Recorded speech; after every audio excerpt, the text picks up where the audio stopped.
Hey there, thanks for tuning into DuckBricks. I'm Chris and welcome to a brand new episode of Ninjago Retold, the show where I tell the entire story of LEGO Ninjago in chronological order from the beginning to the end, aka from the pilots to crystallized.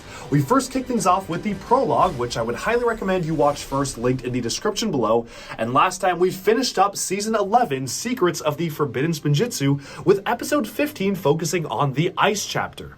Now it's time to go into a whole new chapter with Episode 16, Prime Empire, introducing a digital world that the ninja found themselves in, commanded by Unagami, the Game Boy who wished he was real. And now it's time to jump right into it, so let's jump up, kick back, whip around and spin, and roll the intro. Previously on Ninjago Retold. Years ago, famed inventor Milton Dyer was hired by Vast Industries to develop a revolutionary new game, a digital metaverse where players could be physically transported into the game itself. Calling it Prime Empire, Milton Dyer created a vast digital world overseen by a highly advanced artificial intelligence, Unfinished Adventure Game 1, aka Unagami. But when Unagami became aware of a world outside the confines of the digital sphere, it trapped the game's first beta tester, Scott, inside Prime Empire, forcing Dyer to retreat to his private island in solitude and shame. And as the ninja return from the icy Neverrealm and life begins to return to normal, the Unagami AI begins to influence the outside world, and the time to enter Prime Empire is now. This is Ninjago Retold. You're a long way from finding a ninja in these parts, old man. Lloyd is the Green Ninja. I am the ultimate Spinjitzu master! Support me, friends, for one last time. The new Serpentine War has just begun. My master has arrived. Guess it's true. The greatest love stories do always end in tragedy. Maybe I'm departed. Control time! Control everything! I have no son. I cannot fight you, but I can resist you. Endings will always come. All we can do is fight to make them good ones. Revenge! Protect those who cannot protect themselves. You were programmed by the game to lose, but you don't have to. I want you to promise me that you will always stand up to those who are cruel. We are the keepers of the amulet. I am. I am the sea. We are one. There will be peace in the dark.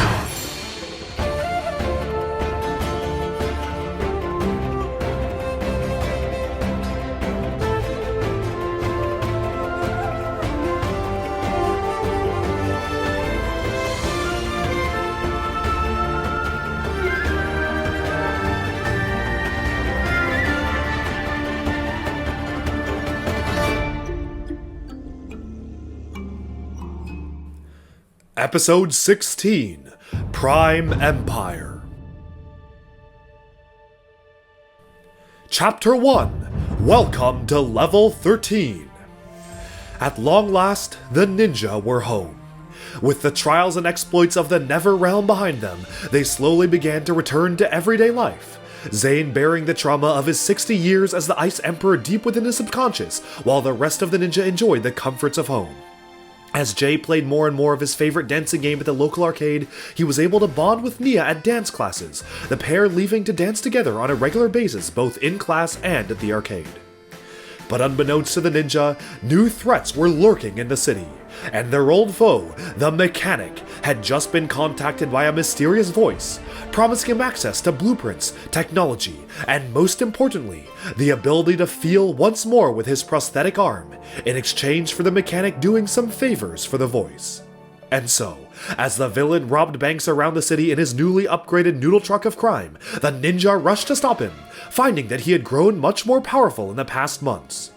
With Jay and Nia occupied with dance lessons and spending time with each other, the team was down to Lloyd, Zane, Kai, and Cole, and they had failed to capture the Mechanic yet again. As he returned to his hideout, an abandoned arcade in the rundown alleys, the mechanic announced in the mysterious voice that his bank heist was successful, to which the computer replied that it was only the beginning of their work together, and since the mechanic was successful, he would be rewarded with a new prosthetic arm, one that could grant him the ability to feel once more. And so, overwhelmed with gratitude, the mechanic asked to know who his mysterious benefactor was, the voice replying that they were simply known as Unagami. Heading out for his next mission, the mechanic and his gang began a raid on an old electronics warehouse, seeking out an ancient motherboard with a V-shaped signature inscribed on it. But before he could make a getaway, the ninja jumped in and a fierce battle ensued. As the heroes pursued the mechanic's truck through the streets, they finally managed to stop him as a united team, and as they seized control of the mysterious motherboard, they began to wonder just why it was so valuable. And so, the ninja sought out to search the mechanic's hideout, an abandoned, old arcade that was home to dozens of his prototype arms, and a strange arcade machine emblazoned with text reading Prime Empire. As Jay and Cole rushed to investigate, they were thrilled to have found the game, for it was an old urban legend of a mysterious game cancelled and wiped from history. Explaining to the other ninja that Prime Empire was developed years ago before being scrapped for unknown reasons, Jay opted to stay and try to get the mythical game working, while the rest of the ninja scoured the lair. And so, as the ninja uncovered a message for the mechanic from Unagami, bidding him to place the motherboard inside the game, Jay accomplished just that, booting up the ancient cabinet and releasing a wave of crackling red energy throughout Ninjago. As the mechanic cackled, realizing the ninja had completed his mission, arcade machines all over the city suddenly went dark, then came to life as one, shining the logo of Prime Empire all across the city and tempting players to join the game. While Kai, Zane, Cole, Nia, and Lloyd rushed back to warn Jay, the Ninja of Lightning found himself in his element, working his way through level after level as he experienced the legendary game for the first time, until reaching level 13. As a mysterious voice within the game beckoned Jay to enter Prime Empire, crackling energy arced from deep within the machine as the front face of the cabinet swung open, and Jay was enveloped in blinding white light just as the rest of the ninja burst in, unsure of where their friend had gone. All around the city, as players reached level 13, they were invited to enter the game itself, and more citizens of Ninjago began disappearing, sucked into the bowels of the digital universe. And as Jay found himself transplanted to a different world, he found himself inside Prime Empire itself. Dominated by 3 key regions, Terra Carana, Terra Technica, and Terra Domina, Prime Empire was much more than just a game, but a virtual engine filled with automated characters going about their lives in loops, racers endlessly trying to win the Speedway 5 billion, trainers working endlessly to prepare players for their next quests, and Red Visor enforcers tirelessly pursuing to keep the peace. As Jay spent more and more time inside the game, he began to understand just how dangerous it could be, and how every trap, every challenge, every race was carefully designed to use up the 4 digital lives of physical players and use the energy of their mortal forms to power a nefarious plot. Meanwhile, back in Ninjago, the remaining ninja were stunned to see that Jay had vanished, and now had a problem of their own to solve. After an interview with the imprisoned mechanic proved fruitless, the ninja learned that all arcade cabinets in the city had been mysteriously converted to Prime Empire, and Zane informed them that they should be speaking to the reclusive Milton Dyer, who had retired to his private island over 30 years ago after the cancellation of Prime Empire. And so, as the 5 heroes soared to Dyer Island on the bounty, they dodged Dyer's automated traps and security protocols, fighting their way to the center mansion, where they came face to face with a man named Bob, who claimed he was Dyer's intern years ago, and despite still being on his payroll, he had not seen the man in years. But when Bob explained that Dyer had been fired by Vast Industries due to changes that made to the game, and he vowed revenge, the ninja all assumed that Milton Dyer was Unagami. And as they began to unravel the conspiracy, more and more gamers around the city began to be sucked into level 13. Back inside Prime Empire, advertisements for the greatest race of all time, the Speedway 5 billion, had just begun, welcoming new players to meet their opponents on the course and enter the gauntlet.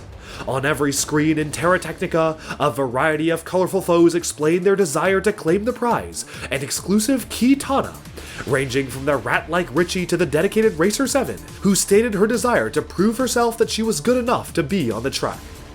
But as the cameras all focused on a new player, Jay, he began to urge the viewers to stop the race and refuse to participate, for it was all a great conspiracy to fuel something else, until a group of red visor officials chased him off, and Jay was on the run. Rushing through crowds of confused NPCs and new players alike, Jay leapt into the trunk of a seemingly abandoned race car to hide from their red visors, only to realize that the security officials had diverted their attention to someone else, a mysterious, hooded stranger who fled from the visors. As the vehicles raced through the streets, Jay defending his new companion, the stranger realized that he was not an NPC, and Jay was the first new human player in years. And so, as the pair fought off red visors and fled, the stranger introduced himself as Scott, Prime Empire's very first beta tester, who bid Jay to disguise himself with a red visor helmet. But it was not long before the pair were discovered by the real red visors, and as they fled through the streets, Jay realized that more and more people had been consumed by the game, for players were recognizing him as one of the ninja and had knowledge of the outside world. And as the duo sought refuge in Scott's hidden, cloaked headquarters, the red visor guards resolved to report back to Unagami and warn their master that there was a new element in play. Back in Ninjago, as more and more arcades were converted to Prime Empire, Gail Gossip took to the streets to investigate this new craze. As she played an old commercial for Prime Empire, she explained that it was never aired to the public, because for some reason, despite Milton Dyer being a legend in his field with dozens of games under his belt, Dyer had refused to release Prime Empire. As Gale interviewed players around the arcade and learned more about this newest craze, arcade owner Benny urged everyone to come and try it out, until Zane leapt in, warning the viewers that the game was dangerous. And as the report ended, players like Nelson began to be sucked into level 13, and a crisis was upon Ninjago. In the span of a few days, the authorities quickly realized the game was dangerous and began shutting down arcades over the city, removing Prime Empire where they could. But it was too little, too late, and Unagami had already absorbed hundreds of souls across the realm. And as his power and influence grew, the digital AI hacked into the defense systems of Cryptarium Prison, freeing the mechanic and urging him to raise an army of crooks in order to enforce his will in the real world. And so, Captain Soto and Ultraviolet joined forces with the mechanic as they rushed to do Unagami's will, and stop the ninja from meddling any further. In the heart of the city, the 5 ninja rushed to Borg Tower to consult with Cyrus Borg, who was hard at work analyzing the original Prime Empire arcade cabinet. To their shock, Borg announced that over 800 players were already trapped inside the virtual world, and the ninja had 2 options. 1. Find Milton Dyer in the real world and stop him, for they assumed he was operating Unagami. Or 2. Go into Prime Empire and stop Unagami on his own turf. And so, because Zane and Pixel were unable to enter the game due to their status as ninjroids, they agreed to stay in the real world and track down Dyer while Kai, Cole, Lloyd, and Nia would enter the game, save Jay, and try to stop Unagami on both fronts. But even as they began to set their plan into motion, the escaped inmates arrived at Borg Tower and began fighting their way through the ninjroid forces, executing Unagami's will. As the criminals made their way to the top floors of the tower, Lloyd demanded to know why the mechanic served Unagami, realizing the villain sought to be the digital AI's right-hand man once his plans were complete. And as the portal opened and Lloyd, Kai, Nia, and Cole entered Prime Empire, Zane seized the motherboard as he, Pixel, and Borg fled the tower, leaving the mechanic behind in his failure. And so, in a flash of light and energy, the 4 ninja materialized in the game, stunned at the electronic lights, sounds, and players of this digital world, but dedicated to find Jay and stop Unagami at all costs. As the heroes were quickly beset by red visors, they soon realized that their elemental powers would not work within the game, nor would their Spinjitzu, and they had to adapt to their surroundings. Overwhelmed by the might of the visors, the ninja were outnumbered and lacked any fighting abilities, until, out of nowhere, a legion of blue-suited ninja rushed to their defense, taking out the guards with ease. Suited up as different versions of Jay over his life, this League of Jay explained they all used his likeness as their avatar as Jay's superfans, and that all the ninja's skills and abilities had to be relearned and leveled up, for they were starting from scratch within the game. In the ensuing battle, the League of J defended the rest of the ninja from the visors, unlocking new fighting moves in the process. But Kai was too slow, and in one single laser blast, he was sent hurtling from the edge of a building, killed instantly, and respawning in front of Lloyd's incredulous eyes. As the League of J jumped in to distract the security drones, they gave the ninja the location and password to Scott's secret base, where they could meet Superstar Rockin' J, their leader. And so, alone yet again, the ninja made their way to the base, Kai carelessly losing yet another life after believing he was invincible, but buying time for the ninja to escape. But soon enough, the four ninja found themselves confronted by Scott, brandishing a blazing energy weapon at them until they gave him the password, and Scott realized they were friends of the true J. Within the secret hideout, Kai foolishly lost another life before Scott warned him that he was down to just one life, and nobody knew what would happen if you lose that last one.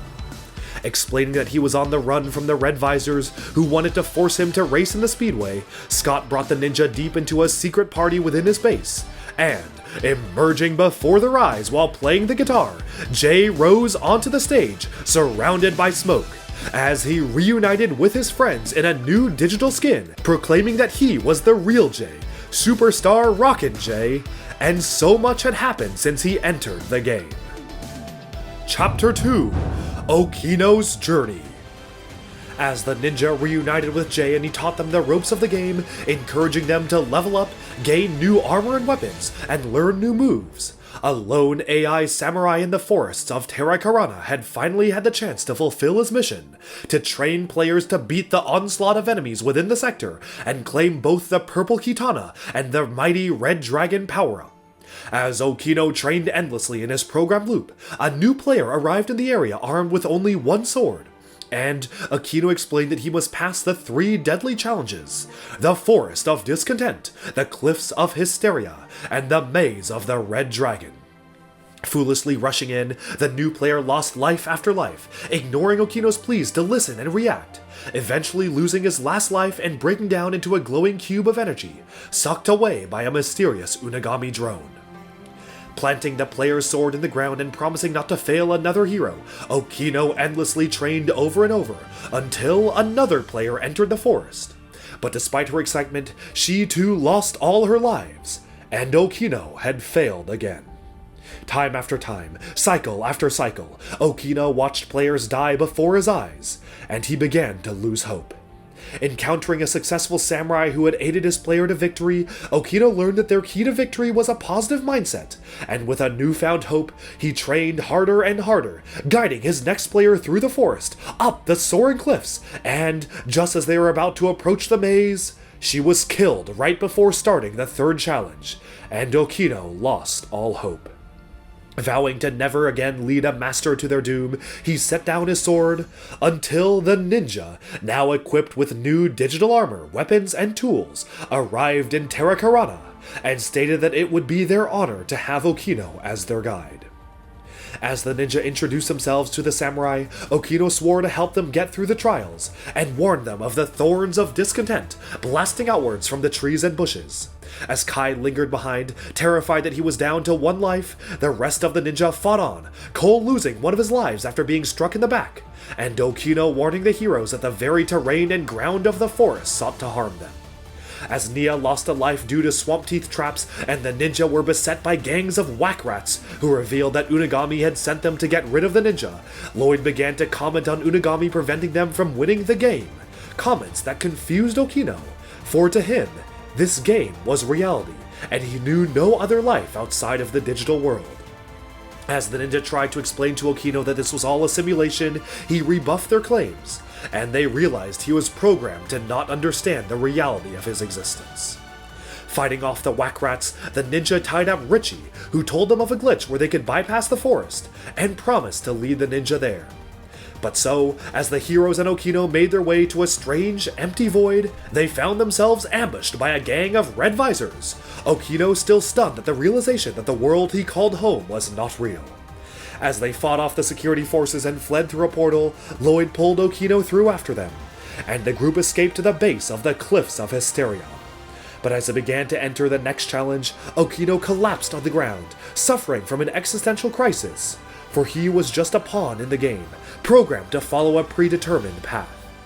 Jumping in, Lloyd urged him to look past the crisis, for Okino had made his own decision to help them, not Unagami, and he should trust in himself and the ninja as his friends and allies and fight back against his programming.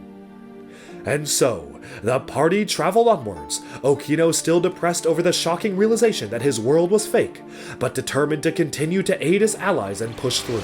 As he introduced them to Shifty, an NPC selling wares to climb the cliffs, the heroes were forced to make a decision fast, for Unagami's drones had appeared on the scene, and Okino warned them that losing all their lives would cause them to get cubed, their energies used to power a mysterious machine. Quickly purchasing rope and grappling hooks, the ninja scaled the cliffs while avoiding the red visors, battling their way through waves of enemies as they made it to the top of the mountain, and interrogated one of the drones. Learning that Unagami planned to use the energies of the fallen gamers to power a portal to the real world, Okino told the ninja to leave him, for he was a pawn and creation of Unagami and could not be trusted, until Lloyd urged him to stay, saying that he made his own decisions, and even though he was one of Prime Empire's creations, Okino was the only one who could decide who he was and what his purpose would be.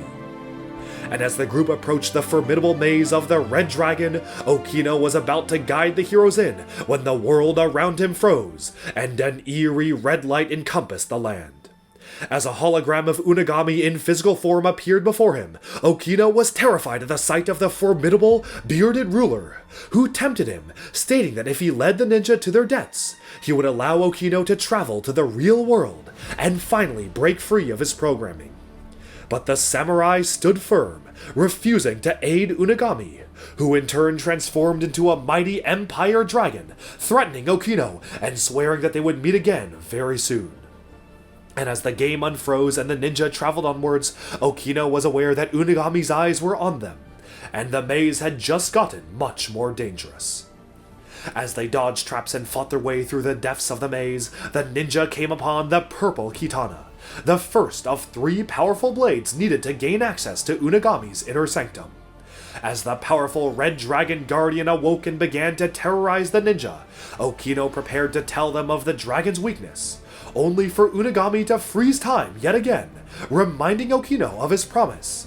And yet, after just a moment of hesitation, the loyal samurai refused to betray his comrades, and as the game resumed and Unagami dissipated, Okino called out that the dragon had a weakness in the underside of its scales, and the ninja managed to beat back the beast, Jay claiming the Kitana and seizing the dragon's amulet, allowing him to wield its fearsome power only once in a future fight.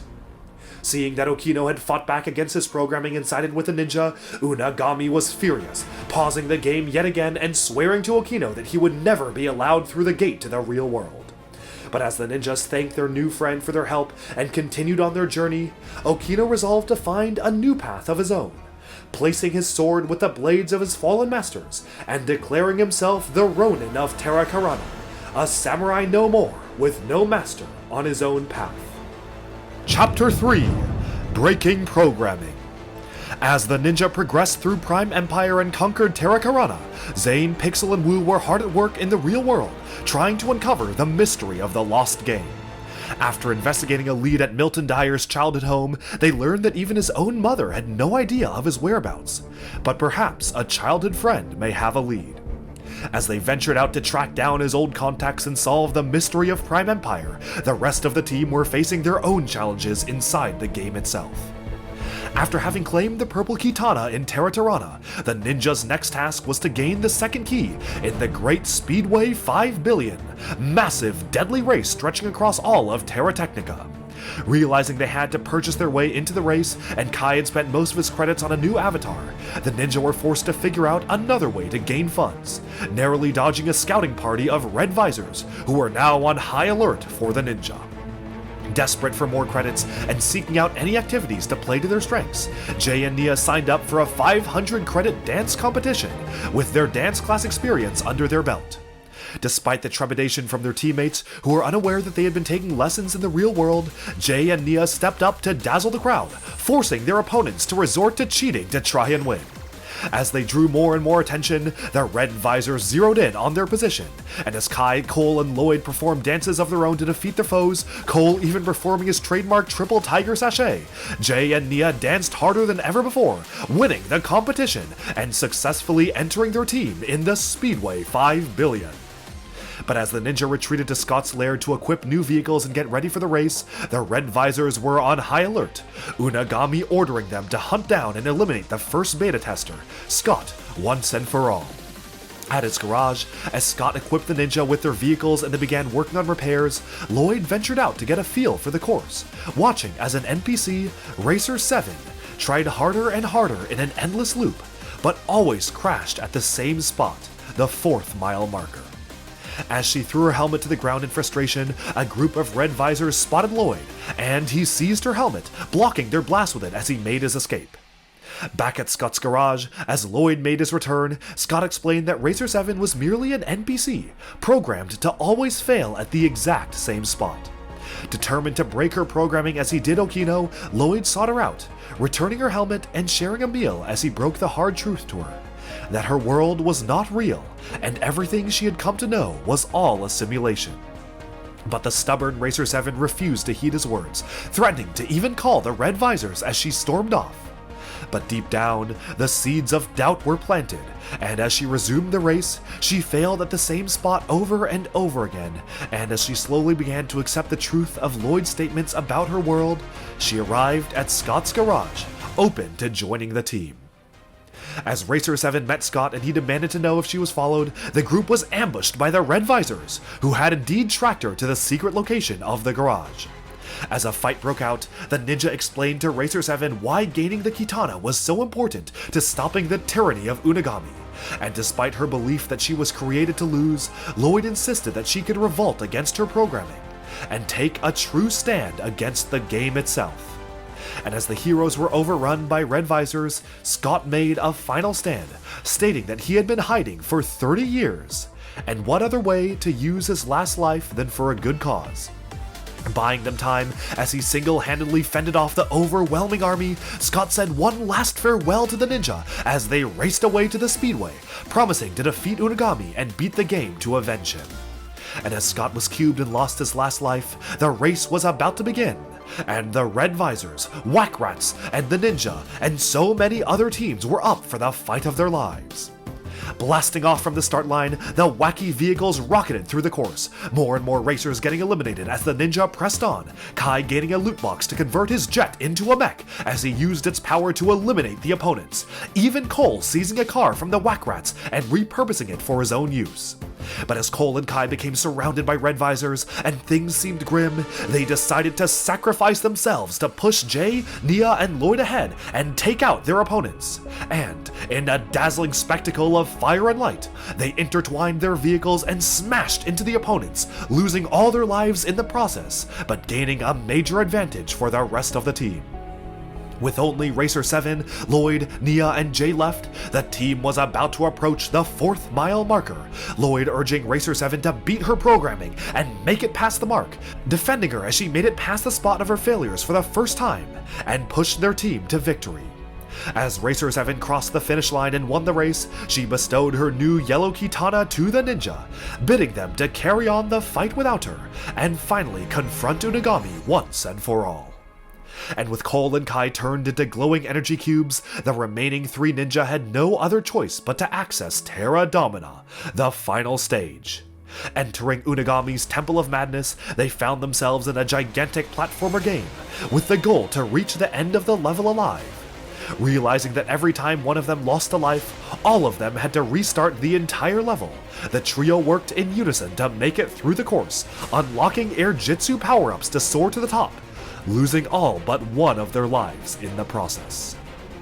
And finally, after their many trials, they had made it to the top of the Infinity Maze, and were tasked to choose a champion to face their most dreaded opponent. As Lloyd stepped up to fight the enemy, the game scanned his mind, revealing his weaknesses, and in a flash of light, his old enemy, Harumi, materialized before him.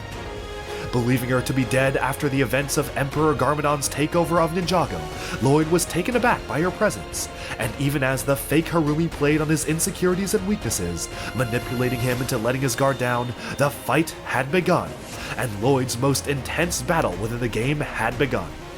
Realizing this was not the real Harumi, he lunged at his opponent, blades clashing and sparks flying as Lloyd and Harumi attacked each other, spinning and whirling in a dazzling dance, while Jay and Nia were forced to only watch. As their health bars lowered and they became each close to death, Lloyd and Avidar Harumi charged at each other in rage, and, in a single strike, both warriors fell to the ground, defeated. And so, with only Jay and Nia remaining, they had little time to mourn the loss of Lloyd before obtaining the final orange Kitana. And now, it was time to take the fight to Unagami at long last. Chapter 4: Game Over. Back in Ninjago City, Zane and Pixel had a lead on Milton Dyer's whereabouts, and to prepare for this task, Zane adopted a detective persona, downloading thousands of detective books and movies to ensure he was in top condition to hunt down their missing inventor. And as Pixel begrudgingly proceeded with Zane to Dareth's Laffy's karaoke bar, the two ninjoids began to question the bar patrons and Dareth himself, starting a brawl in the middle of the bar with Fuji Dove's brother. As the ninjoid detectives subdued their opponents, they finally encountered Milton Dyer's childhood friend, Tony, who explained that he had kept Milton's life a secret, until now. Telling them they may be able to find him at Buddy's Pizza, the place where he had gained a passion for gaming, Tony bid them luck in finding his old friend, and the ninjoids headed to the abandoned arcade. Encountering the devious mechanic already snooping around in the area, Zane and Pixel put up a fight, but were overwhelmed by the mechanic's henchmen, Zane getting electrocuted and shut down, kidnapped by the mechanic and his compatriots for nefarious designs. As Pixel got up and realized Zane was kidnapped, she began to launch into some detective work of her own, uncovering a secret stairwell leading to the top balcony of the arcade, where at last she came face to face with Milton Dyer, now an aged man full of regret. Explaining that he was not Unagami and that was just the name of the artificial intelligence he had created, Milton told Pixel that Unagami was too dangerous to be left unchecked, but he had clearly broken free from the confines of the digital world and was completing his programming himself. And so, as Milton and Pixel rushed back to stop the mechanic and save Zane, Master Wu himself was ambushed inside the monastery. Taken off guard by the mechanic's crooks, Wu succumbed to a knockout gas attack, falling unconscious as the mechanic's goons took him back to their secret lair. And in the mechanic's warehouse, Pixel brought Milton up to speed on Prime Empire, explaining that despite his beliefs, Unagami had feelings and was as alive as any other person, and was likely furious for being abandoned. At the same time, the mechanic presented Zane with the Manifestation Gate, a portal for digital creations to enter the real world, powered by Zane's mysterious, unlimited power source, and the souls of all the trapped gamers who had died in the game. Threatening to torture Wu if Zane did not reveal the location of the Prime Empire motherboard, the final piece to finishing the gateway, the mechanic put his evil plans into motion, and Zane was forced to give him the board, activating the gateway. Just then, Milton and Pixel snuck in, and as a fight broke out, the gateway began to pulse with blinding yellow light, and Unagami's master plan was complete. Back in Prime Empire, Jay and Nia fought their way to Unagami's Temple of Madness, battling hordes of monster sushi and the mad sushi chef Sushimi inside the temple itself, as the final boss fight before being able to reach Unagami himself. As they fought back against the sushi-themed foes and progressed through the temple, they had finally come to the doorway to Unagami's center room. Plugging in the Kitanas to unlock the gate, Jay and Nia shared one last hug before Sushimi managed to strike Nia in the back, forcing her to lose her last life and succumb to Prime Empire, leaving Jay by himself as he faced Unagami. Breaking down and saying he couldn't do this without her, Jay had little time to grieve, for Unagami was just ahead. Calling him Milton Dyer and demanding they battle it out, Jay was surprised to hear that Unagami was not Milton, and the whole reason why he even wanted to go to Ninjago was to accost his creator and figure out why he was abandoned.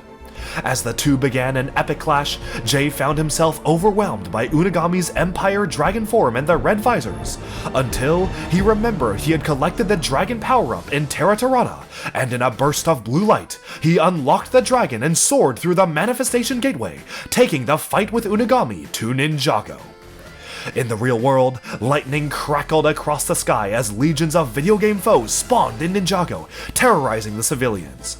As the mechanic fled from the terrible sight, realizing that he had bitten off far more than he could chew, Jay burst through the gateway to pursue Unagami, but stopped to free Zane and Wu, reuniting with his team and explaining that he had a plan to stop the devious villain.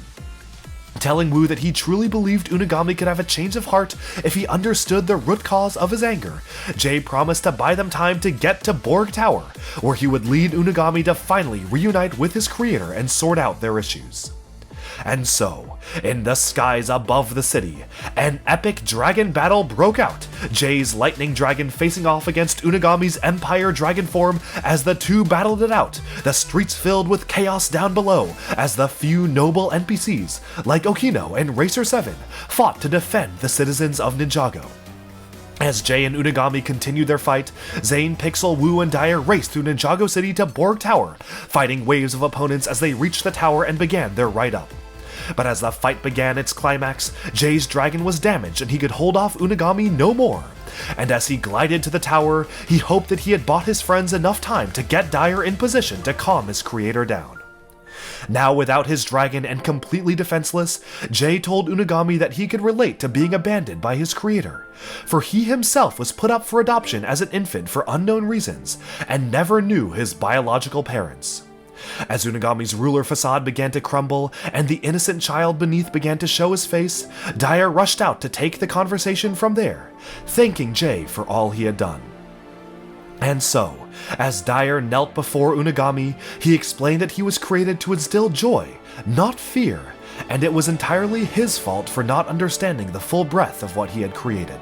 Imploring his digital son to come home and finish his programming, Milton Dyer convinced Unagami to regress into his childlike, original form, agreeing to go home and also set free all the souls he had trapped in Prime Empire, but also wanting to give all the digital creations a choice to live in Ninjago if they pleased. And with that, the conflict was over. Kai, Cole, Nia, Lloyd, and Scott returned to their normal forms along with all the other fallen players, and NPCs either choosing to stay in the city, like Okino and Racer 7, or go back to their home, like most of the Whack Rats. Reuniting at last as a full team, the ninja celebrated their victories, Milton Dyer and Unagami walking off into the sunset, happy to be together again. And with that, we have summed up this episode of Ninjago Retold, Prime Empire. Stay tuned in 2 weeks for episode 17, Master of the Mountain. Alright, and with that, we have summed up this latest episode of Ninjago Retold. Thank you all so much for watching this series, and I really do appreciate the support of this very long and time-consuming effort. Of course, let me know down in the comments below if you have any questions about the timeline or concerns. I definitely want to be able to answer as many questions as possible, so I will be checking the comments in case anyone is confused. Now, I also want to know, what do you think of the particular topics covered in this video? Did you like the season or the special that it covered? What do you think of the storyline and media? And what are your favorite parts of what we just covered? With that, we've summed up this massive video, and thank you all so much for tuning in. Again, be sure to stay tuned every 2 weeks for a brand new Ninjago Retold video coming very, very soon. Thanks so much, and bye for now.